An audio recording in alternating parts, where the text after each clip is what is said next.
Hi hello नमस्कार, स्वागत आहे तुमचं माझ्या स्वामिनी बालार या फूड चॅनलमध्ये। आज मी बनवणार आहे ॲपलचा शिरा।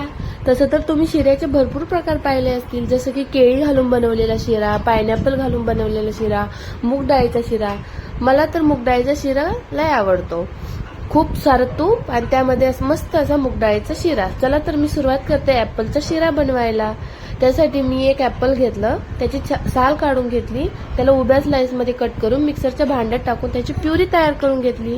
कढईत अर्धा चमचा तूप घातलं, 2 चमचे रवा घालायचा, रवा मस्त खरपूस होईपर्यंत भाजून घ्यायचा। त्यानंतर त्यामध्ये ॲपलची प्युरी ॲड करायची, दोघांनाही मस्त असं छान मिक्स करून घ्यायचं। त्यानंतर मी थोडं थोडं पाणी ॲड करत जाते, म्हणजे आपल्याला हवी तशी कन्सिस्टन्सी तयार होते। इथे आपण कच्च्या ॲपलची प्युरी घातली आहे, त्याच्यामुळं याला मस्त 5-10 मिनिटं मंद आचेवर शिजून द्यायचं। शिजल्यानंतर ॲपल जर गोड नसेल तर तुम्ही थोडासा गूळ घालू शकता। चला तर मग तयार आहे आपला ॲपल शिरा। Bye bye.